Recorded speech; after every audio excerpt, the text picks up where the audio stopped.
తెలంగాణ ఆర్టీసీలో సమ్మె సైరన్ మోగే అవకాశాలున్నాయి.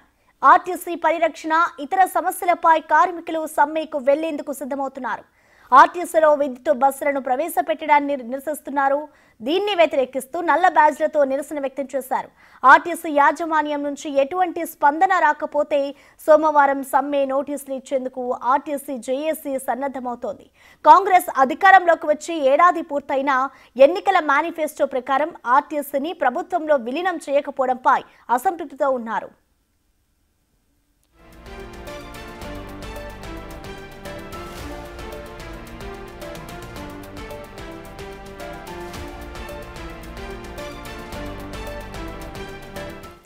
దీర్ఘకాలంగా పెండింగ్ లో ఉన్న ఇతర సమస్యలపై కూడా ఎలాంటి నిర్ణయం తీసుకోకపోవడాన్ని వారు తప్పుపడుతున్నారు. కాలుష్య నివారణ, పర్యావరణ పరిరక్షణ కోసం ఆర్టీసీలో విద్యుత్ బస్సుల కొనుగోళ్లు జరుగుతున్నాయి. ఇప్పటికే 2 డిపోలను విద్యుత్ బస్సులు సమకూరుస్తున్న సంస్థలకే అప్పగించారు. దీనివల్ల ఆర్టీసీ కార్మికుల్ని ఇతర డిపోలకు మారుస్తున్నారు.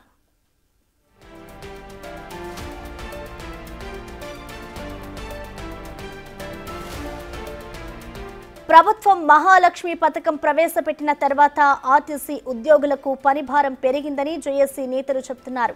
పనిభారం, ఇతర సమస్యలను ప్రభుత్వం దృష్టికి తీసుకెళ్లి పరిష్కరించేందుకు సమ్మె తప్ప మరో మార్గం కనిపించడం లేదని జేఏసీ నేతలు వెల్లడించారు.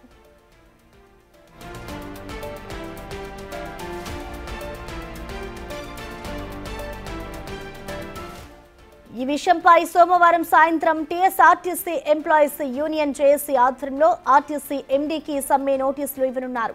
ఆర్టీసీని ప్రభుత్వంలో విలీనం చేయాలనే డిమాండ్తో పాటు మరికొన్ని సమస్యలను పరిష్కరించాలని కోరుతున్నారు.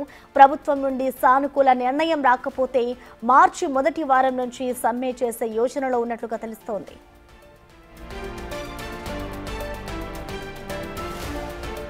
కార్మికుల సమస్యలపై చర్చలు జరుపుతామని, ఆర్టీసీని ప్రైవేటు పరం చేయబోమని మంత్రి పొన్నం ప్రభాకర్ ఇదివరకే స్పష్టం చేశారు. ఆర్టీసీ కార్మికుల సమస్యలను సీఎం రేవంత్ రెడ్డి, మంత్రి పొన్నం ప్రభాకర్ దృష్టికి తీసుకెళ్లి పరిష్కరించాలని కె కేశవరావుకు ఎస్డబ్ల్యూ విజ్ఞప్తి చేసింది. కార్మికుల సమస్యల పరిష్కారానికి భరోసా ఇచ్చారని రాజిరెడ్డి తెలిపారు.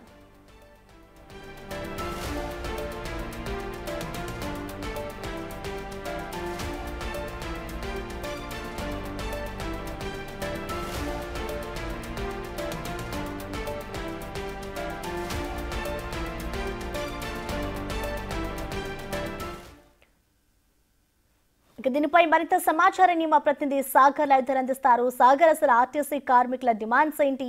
వారు ఎందుకు సమ్మె చేద్దాం అనుకుంటున్నారు? సాగర్,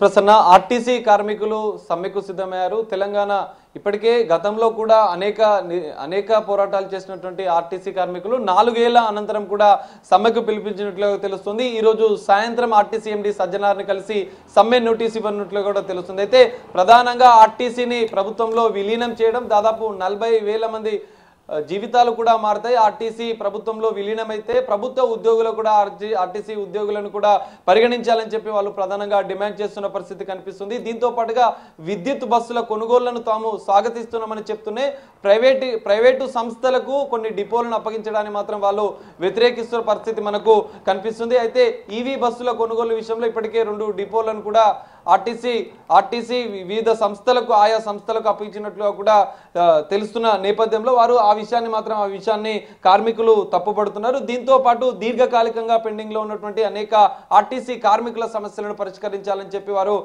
సమ్మె నోటీసులో కూడా పేర్కొనే అవకాశం కూడా మనకు కనిపిస్తుంది. ఈ నేపథ్యంలో ఇప్పటికే ఈ విషయం పైన కూడా అధికారులకు అనేక మార్లు వాళ్ళు వెల్లడించారు. సమ్మె ఇస్తున్నట్లు కూడా వాళ్ళు ముందుగానే చెప్పిన పరిస్థితి కూడా కనిపిస్తుంది. ఈ నేపథ్యంలో ఆర్టీసీని ప్రభుత్వంలో విలీనం చేసే అంశాన్ని కూడా ప్రభుత్వం సానుకూలంగా స్పందించాలని చెప్పి వాళ్ళు కోరుతున్న పరిస్థితి మనకు కనిపిస్తుంది. అయితే కాలుష్య నివారణకు, పర్యావరణ పరిరక్షణకు ఆర్టీసీ విద్యుత్ బస్సులను మేము స్వాగతిస్తున్నామని చెప్తూనే ఇటు ప్రైవేటు సంస్థలకు డిపోలను అప్పగించాలని మాత్రం వాళ్ళు కార్మికులు వ్యతిరేకిస్తున్న పరిస్థితి మనకు కనిపిస్తుంది.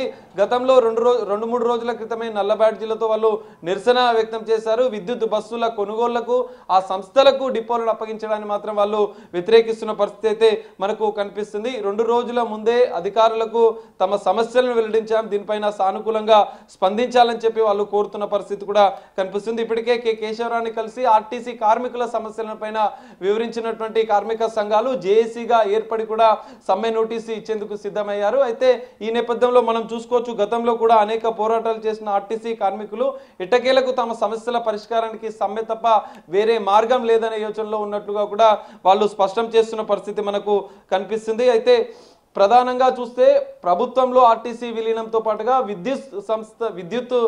విద్యుత్ బస్సుల కొనుగోలు చేస్తున్నటువంటి సంస్థలకు ఆయా డిపోలను వారికే అప్పగించడాన్ని మాత్రం వాళ్ళు ప్రధానంగా వ్యతిరేకిస్తున్నారు. ఆర్టీసీకి 5,000 కోట్ల రూపాయలను కేటాయించాలని కూడా వాళ్ళు సమ్మె నోటీసులో పేర్కొనే అవకాశం కూడా మనకు కనిపిస్తుంది. అయితే ఆర్టీసీ కార్మికుల టీఏ-డిఏలతో పాటుగా మరికొన్ని దీర్ఘకాలికంగా ఉన్నటువంటి రిటైర్డ్ అయిన ఉద్యోగులకు సంబంధించినటువంటి కొన్ని సమస్యలను కూడా వాళ్ళు నోటీసులో పేర్కొన్నారు.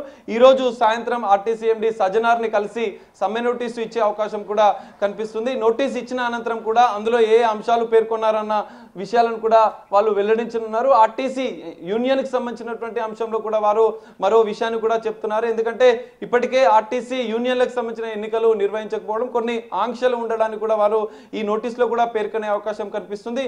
ఈ 3 ప్రధాన అంశాలుగా సమ్మెకు వెళ్ళినట్లు కార్మికులు తెలుస్తుంది. ప్రధానంగా ప్రభుత్వంలో విలీనం ఒకటి, ప్రభుత్వ ఉద్యోగులుగానే ఆర్టీసీ ఉద్యోగులను పరిగణించాలి, విద్యుత్ బస్సుల కొనుగోళ్లను స్వాగతిస్తూ ఆయా సంస్థలకు డిపోలను అప్పగించడానికి, ఎందుకంటే డిపోలలో ప్రైవేటు సంస్థలకు అప్పగిస్తే ఆ డిపోల్లో పనిచేస్తున్న ఉద్యోగులను ఇతర డిపోలకు ఆర్టీసీ కార్మికులను తరలించే అవకాశం ఉన్న నేపథ్యంలో అక్కడ కార్మికులకు తీవ్ర అన్యాయం జరుగుతుందని చెప్పి ఆర్టీసీ యూనియన్ నాయకులు చెప్తున్న పరిస్థితి కనిపిస్తుంది. ఇటు ఈ 3 అంశాలకు సంబంధించినటువంటి సమ్మె నోటీసు ఉన్నారు. దీనిపైన ఇప్పటికే రవాణా శాఖ మంత్రి పొన్నం ప్రభాకర్ కూడా స్పష్టం చేశారు. ఆర్టీసీని ఖచ్చితంగా ప్రైవేటు పరం చేసే ఆలోచన అనేది ప్రభుత్వానికి లేదని స్పష్టం చేశారు. ఈ విషయం పైన సీఎం రేవంత్ రెడ్డితో చర్చించి ఆర్టీసీ కార్మికుల సమస్యను పరిష్కరించేందుకు కూడా కృషి చేస్తామని చెప్పిన పరిస్థితి కనిపిస్తుంది. ఒకవేళ నోటీసులకు స్పందించి ప్రభుత్వం సానుకూలంగా స్పందిస్తే మాత్రం సమ్మెను విరమించుకుంటాం, లేదంటే మార్చి మొదటి వారం నుంచి సమ్మె చేసే యోచనలో ఆర్టీసీ కార్మికులు ఉన్నట్టుగా కూడా తెలుస్తుంది. Prasanna, thank you Sagar.